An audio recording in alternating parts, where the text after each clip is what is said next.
신나는 미술교실 표현하는 아름다움. 이 시간에는 세 번째 대상의 특징을 살려서 학습을 하도록 하겠습니다.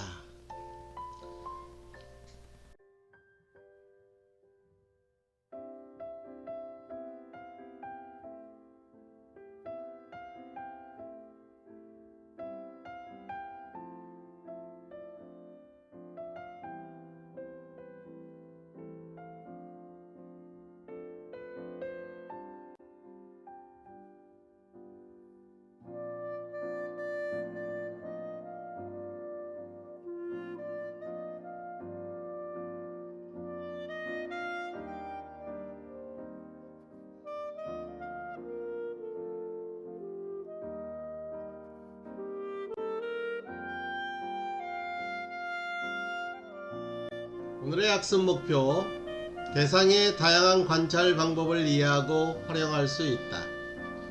대상의 특징을 파악하여 다양한 관점으로 표현할 수 있다.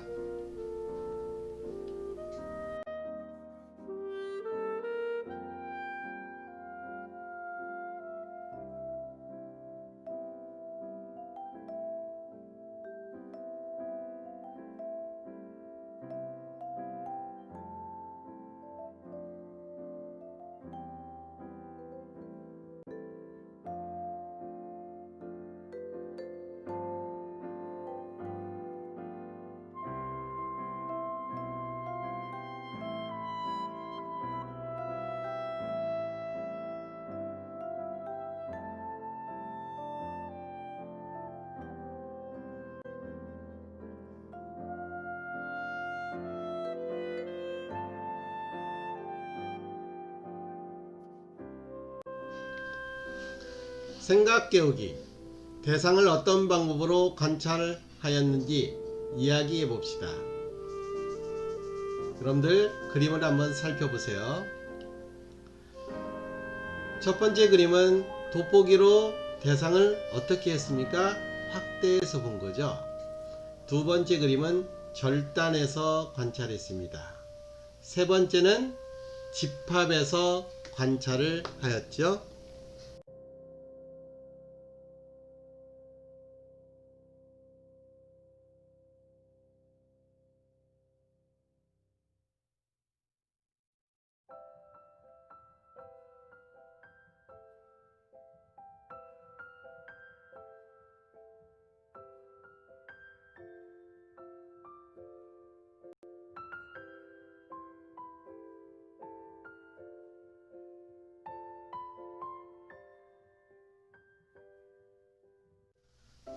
네, 이 작품은 어떻게 표현한 작품인 것 같습니까?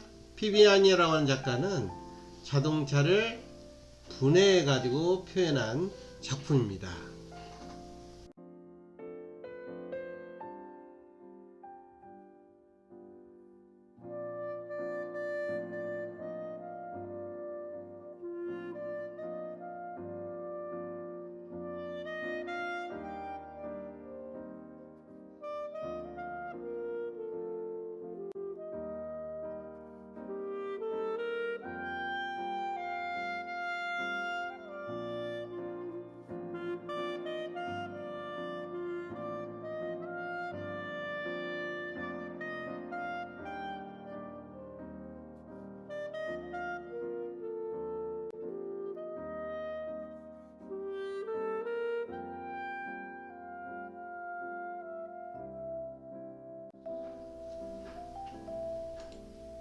사물을 관찰하는 방법에는 다양한 방법이 있습니다. 그 중에 대표적인 관찰 방법에는 확대, 분해, 집합, 절단, 원시, 투시 등이 있죠. 워홀의 녹색 콜라병은 집합을 해서 관찰했고요. 세겔의 엄지손가락은 작은 엄지손가락을 확대해서 관찰한 방법이 되겠고요. 정태섭 씨의 바이올린의 선율은 투시에서 작품을 관찰한 작품이 되겠습니다.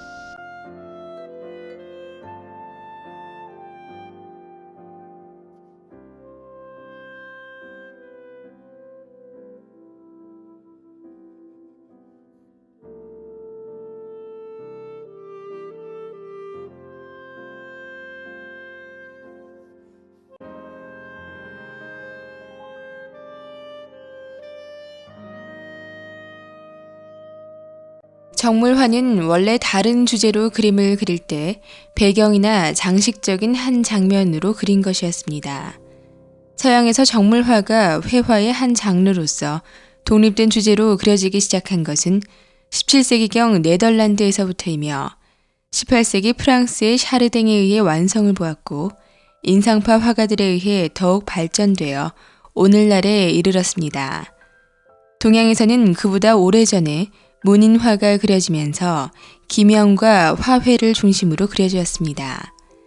기명절지란 전통적인 정물화의 소재로 여러 가지 그릇과 과일 등을 섞어 그린 것을 말합니다.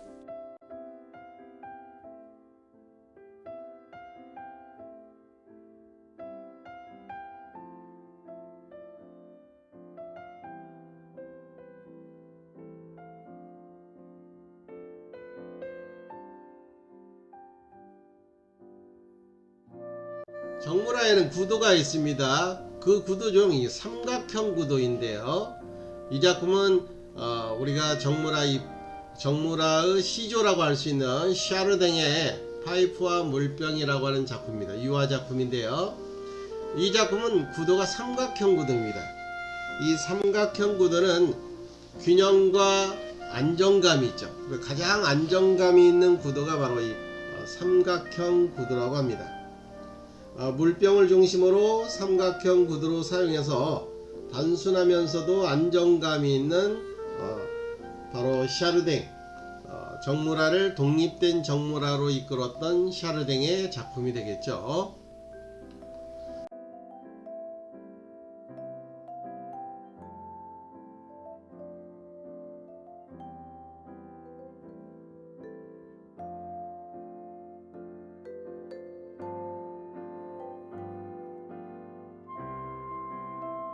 역삼각형 구도. 이 작품은 후기 인상주의 작가인 세잔느의 작품입니다. 사과와 오렌지라고 하는 작품이고요. 이 역삼각형 구도가 주는 느낌은 역동감이 느껴집니다.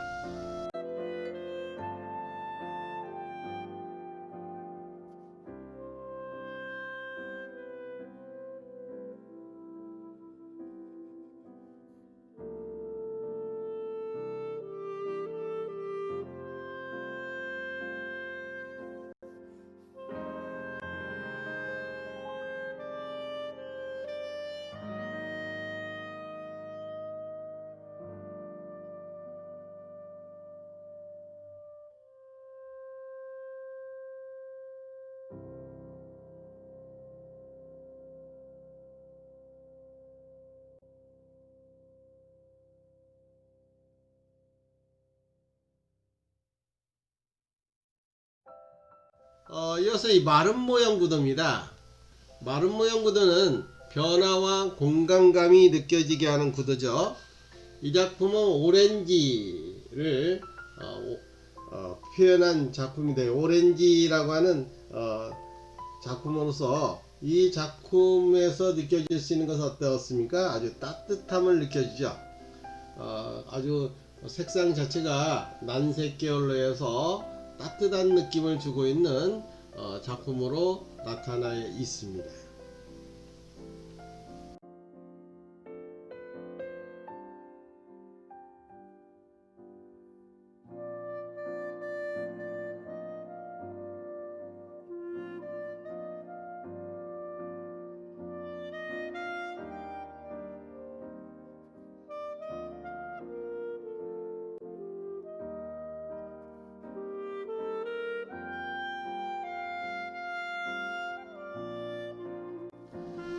정물화를 우리가 보면, 정물화를 그릴 때는 형의 변화가 있습니다.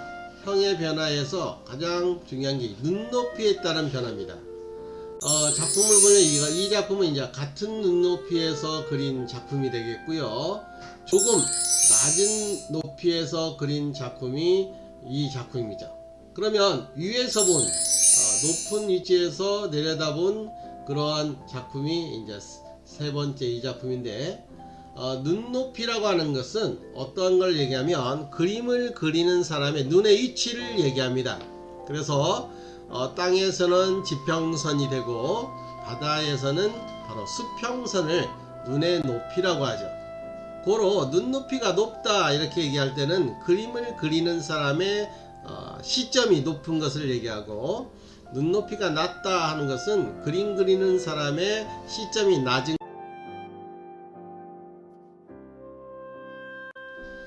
이 작품은 우리가 뭘 느낄 수 있습니까? 빛이 어느 방향에서 비추느냐에 따라서 물체에 따른 그림자 형태가 바뀌어진 걸 볼 수 있죠.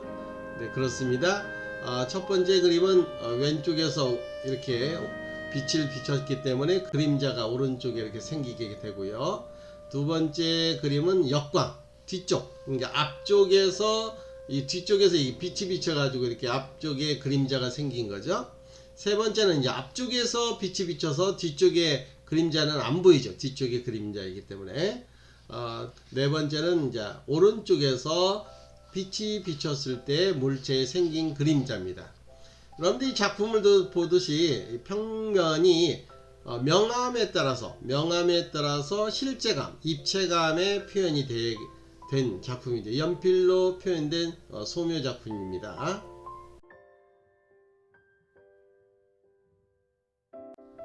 우리가 다양한 재료에 따라서 표현하는 기법이 다릅니다. 첫 번째, 여기 연필로 표현한 작품이 있는가 하면 유화 물감으로 표현한 것도 있고 수채화 물감으로 한 것도 있고 또 한국화의 재료를 통하여 표현한 작품이 있습니다.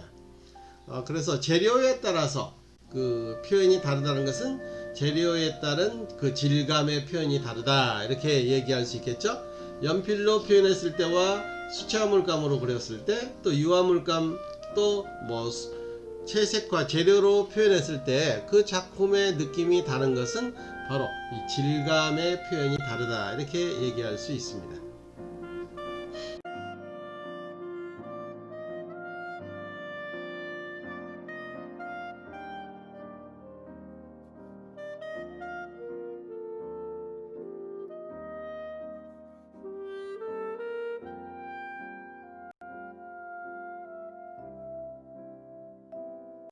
이 작품은 이 수묵으로 이렇게 표현했죠. 먹선으로 윤곽선을 그리고 그 안에다가 채색을 해서 표현한 건데, 이러한 수묵 담채 기법과 수묵 채색 기법을 통하여 나타낼 수 있는 작품이 되겠죠.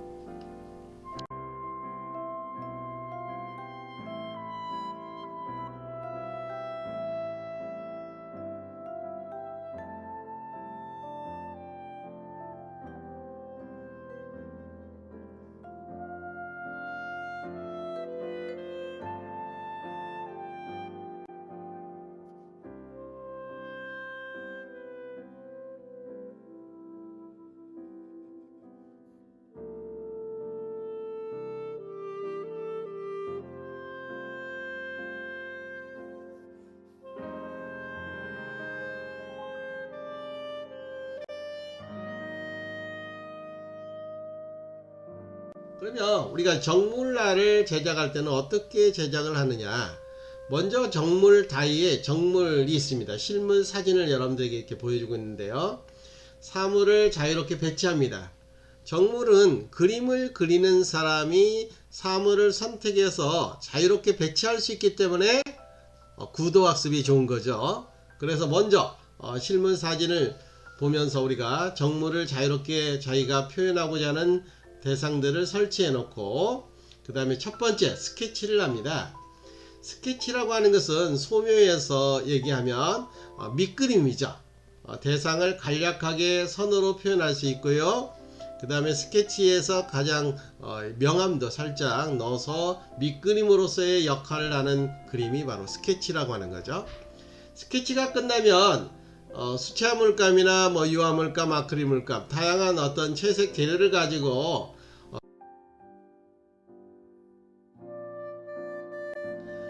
그러면 풍경화를 한번 살펴볼까요? 우리가 풍경화는 자연의 경치를 소재로 하여 그린 작품들을 우리가 풍경화라고 합니다. 그러니까 풍경을 주제로 한 그림에는 자연의 도시나 실내 공간을 그린 그림 모두가 이 풍경화에 속하는데, 여기 나오는 이 모네의 작품이 나와 있어요. 모네 작품이 이건 프랑스의 루앙 성당을 연작으로 그렸습니다. 연작이라고 하는 것은 한 장소에서 계속해서 연속해서 그림을 그리는데, 우리가 이 모네라고 하는 작가는 우리가 이 인상주의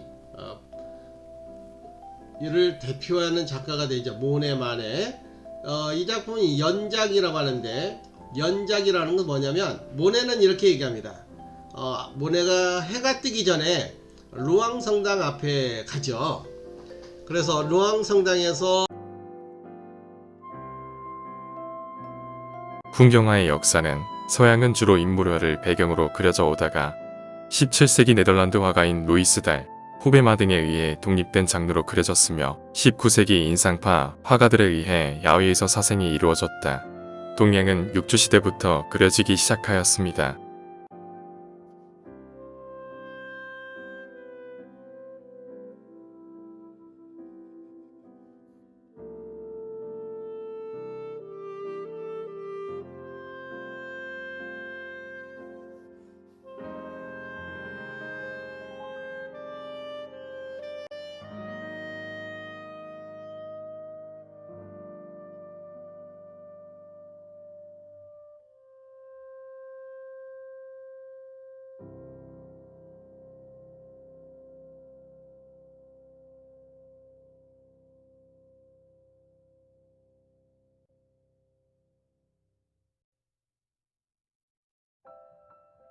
모네는 야외에서 실제로 빛의 변화를 표현하는 데 관심을 가지고 형태보다는 시시각각으로 변하는 색의 느낌을 표현하는 것을 더 중요하게 생각했습니다. 이 작품에서는 수평선의 잔잔한 강위로 붉은 기운을 뻗치며 막 수면 위로 떠오르는 해돋이 순간의 인상을 빠른 분놀림과 거침없는 필치로 표현하고 있습니다.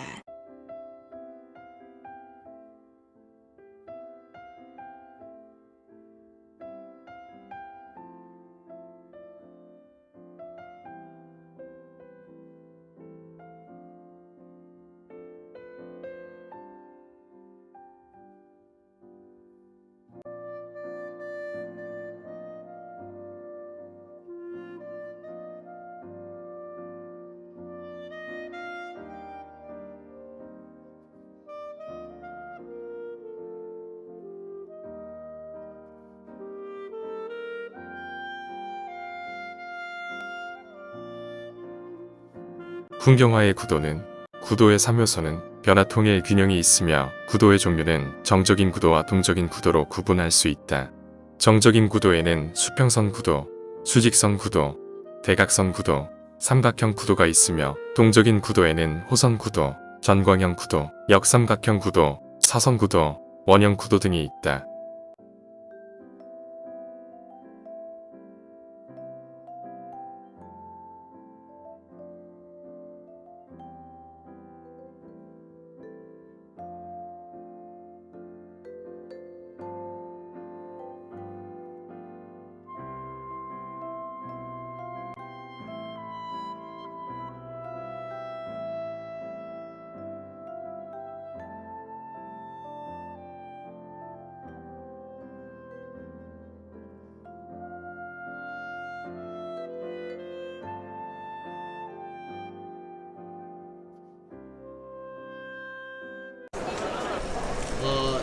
이 성당 영상은 앞은 바로 두오모 투시 성당의 도움을 원근법에 서기한 대한 프렌치의 건축가 르네상스 브루넬리 시대의 스키의 동상이 투시 자리 잡고 있다. 원근법을 향한한 영상입니다. 여러분들 한번 보면서 투시 원근법, 브루넬리 원근법에 스키는 대한 최초로 원근법을 이해를 발견한 해주시기 건축가였다. 바랍니다. 교회 건물을 스케치하던 그는 가까운 물체는 크게, 멀리 있는 물체는 작게 그리는 것이 효과적이라는 사실을 알게 된다. 산타마리아 노벨라 성당은 27의 젊은 나이에 요절한 화가 마사치오의 그림으로 유명하다. 마사치오가 그린 성 삼위일체는 최초로 원근법을 이용해 그린 그림으로 알려져 있다.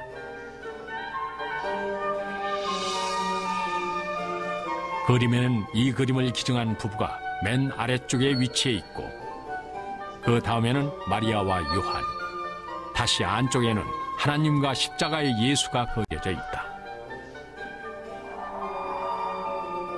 이 그림은 보는 이의 실제 눈높이를 배려한 화가의 치밀한 계산이 숨겨져 있다. 1491년 어느 날 밀라노의 한 화가는 로마 교황청으로부터 최후의 만찬을 그려달라는 제의를 받는다.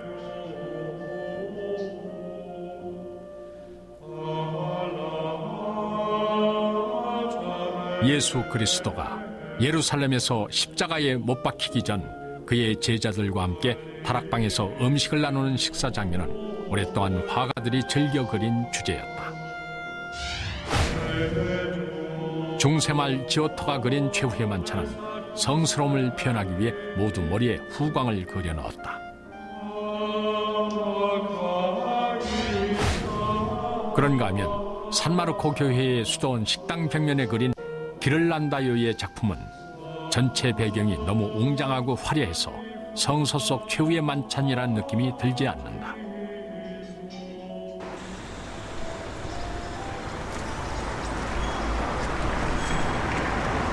지금까지 그려진 최후의 만찬 가운데 최고의 작품으로 평가받는 그림은 밀라노의 한 수도원에 있다.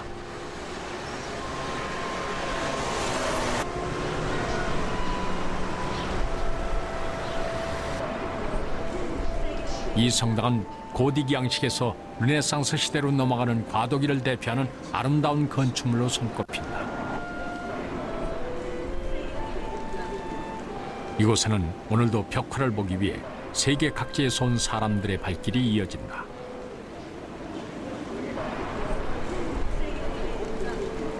레오나르도 다빈치의 최후의 만찬. 최후의 만찬은 오랜 세월을 거치면서 많이 훼손됐음에도 불구하고 가장 완벽한 작품으로 평가받고 있다.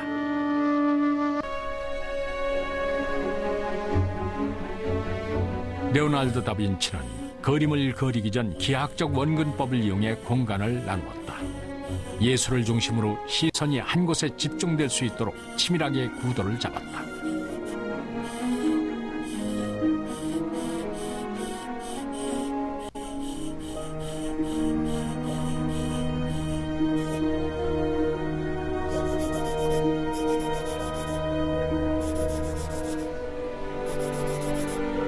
이렇게 공간 배치를 한 다음 예술을 중심으로 12명의 제자를 그려 넣었다.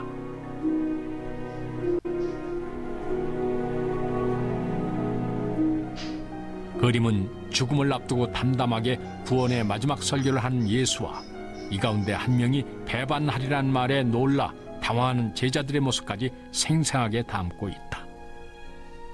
이 그림이 그려진 수도원 식당에서 식사하는 수도사들은 모두 예수와 그의 제자들과 함께 만찬을 나눈 착각의 풍경화의 원근법에는 투시원근법, 공기원근법, 삼원법이 있다. 투시원근법에는 1점 투시, 2점 투시, 3점 투시가 있으며 삼원법에는 고원법, 평원법, 심원법이 있다.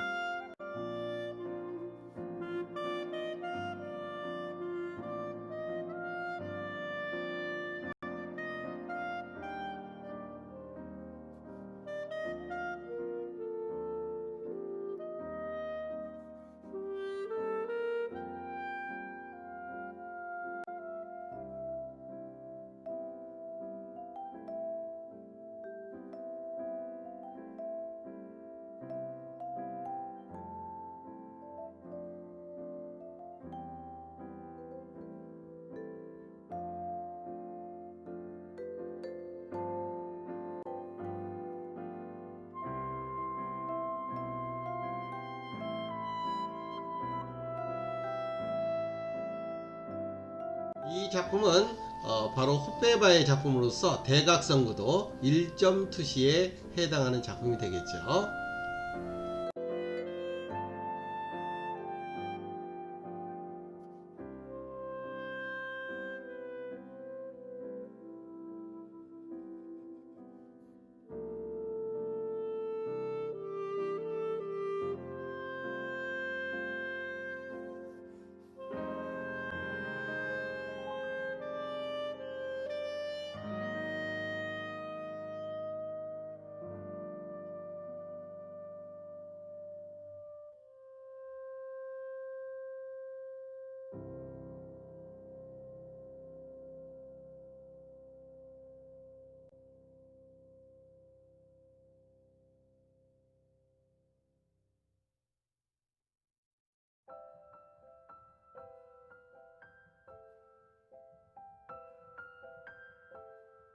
이 작품은 2점 투시 원근법으로 소실점이 2개 생긴 작품이고요.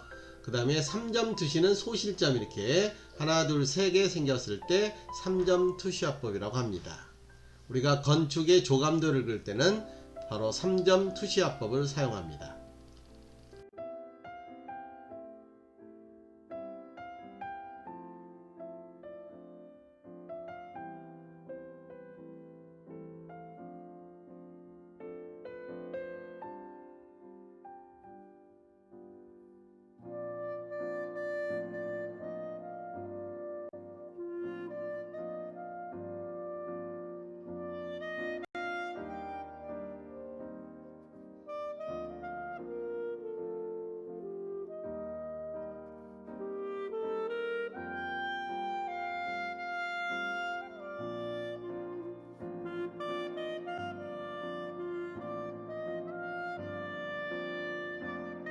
공기원근법이 있죠. 바로 공기원근법, 다른 말로 또 색채원근법이라고 하는데, 공기층이나 빛에 의해 생기는 대상의 명도차와 색상차, 그래서 물체의 선명도 등의 변화를 표현하는 것으로 먼 곳은 흐리고 약하게, 가까운 곳은 선명하고 강하게 표현함으로써 원근감을 나타내는 것이죠.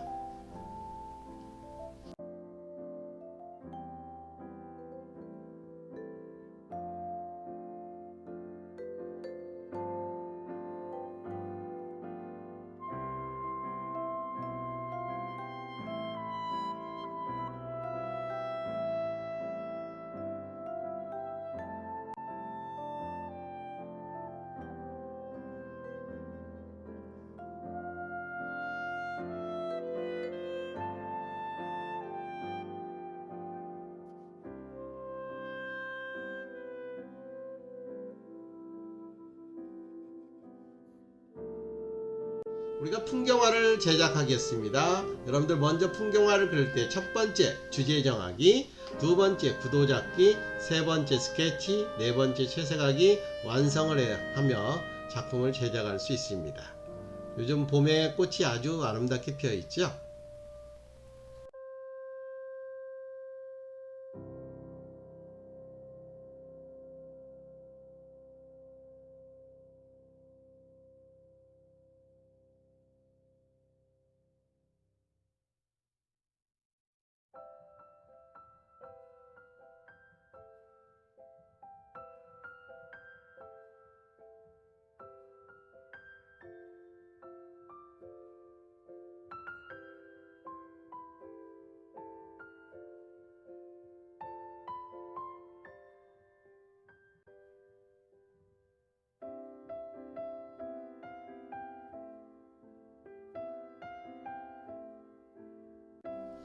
그 다음 인물화에 대해서 배우겠습니다. 인물화는 인물과 감정을 가진 사람을 주제로 하여 그린 그림을 인물화라고 합니다.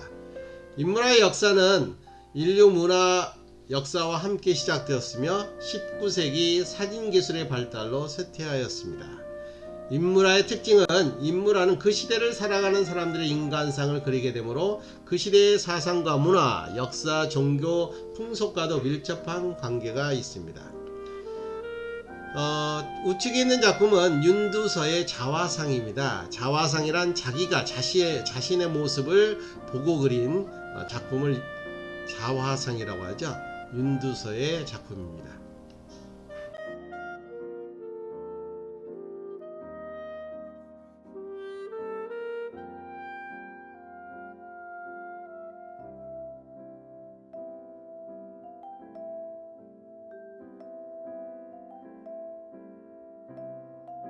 인물 표현 인물화의 분류와 종류 인물화는 자세에 따라 입상화, 와상화, 저상화가 있으며 인체 구분에 따라 흉상화, 반신상화, 전신상화, 군상화가 있다.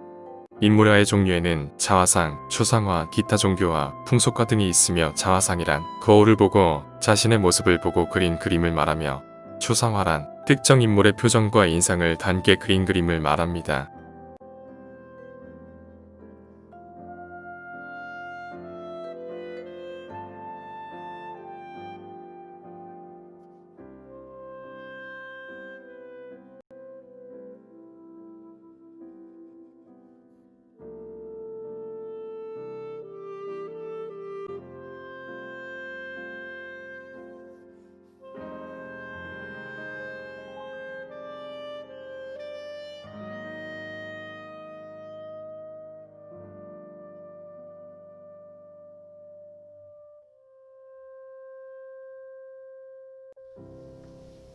어때요? 인물을 보고 표현한 범위, 인체의 범위에 따라서 두상, 흉상, 반신상, 전신상 이렇게 얘기할 수가 있죠.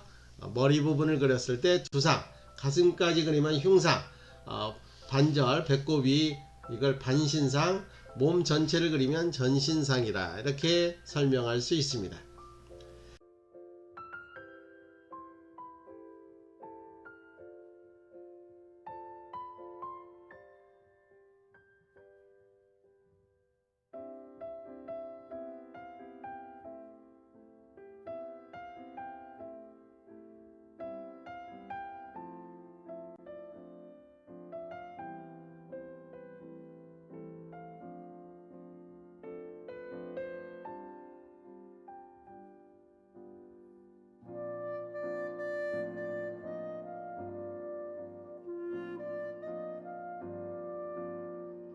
인물은 보는 방향에 따라서 얼굴이 변합니다. 정면에서 봤을 때 왼쪽, 측면, 오른쪽, 아래, 위 이렇게 보는 방향에 따라서 다르게 보이는데요.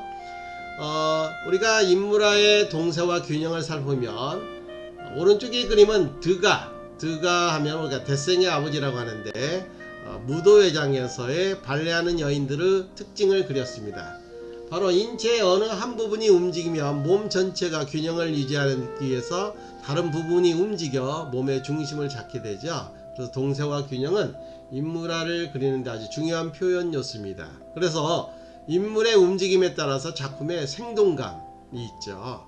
딱딱하지 않고 균형을 잡히게 해서 어색한 느낌을 주지 않는 그러한 작품을 볼 수 있습니다. 그래서 작품에서 생동감, 생명감을 느끼게 하는 게 동세, 무브먼트죠. 또 작품에 안정감을 주는 것을 우리가 동양과 서양의 인물을 비교해 볼까요? 조선시대 미인도죠. 신윤보이가 그린 작품이고요. 오른쪽은 모나리자의 작품이죠. 레오나르도 다빈치가 그린 작품입니다. 동양과 서양은 재료가 다르고 표현 기법도 다름을 우리가 느껴볼 수 있죠.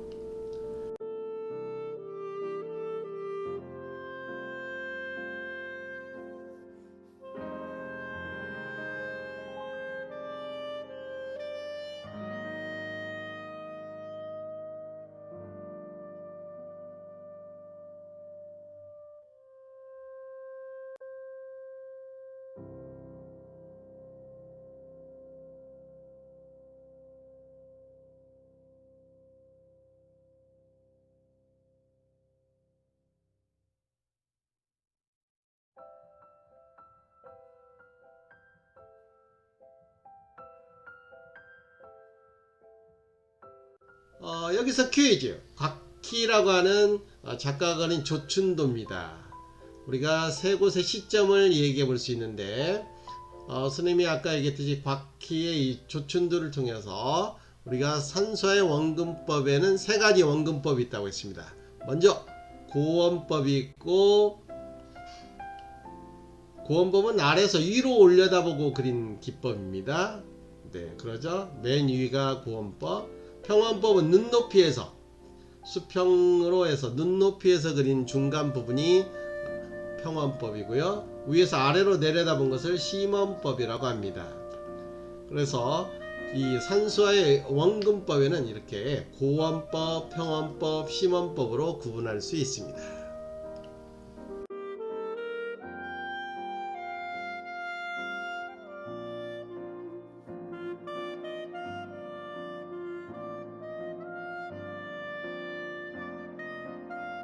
형성평가, 정문화의 구도에 서면서는 뭐라고 할까요?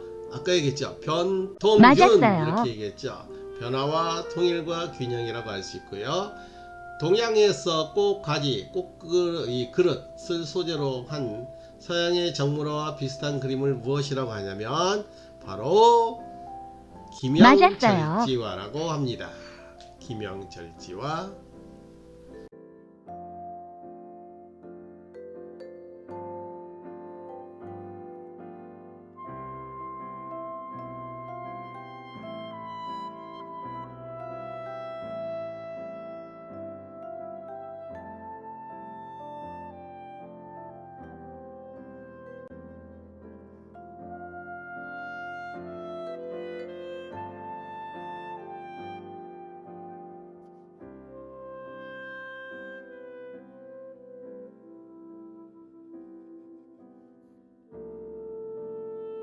네, 신나는 미술 시간.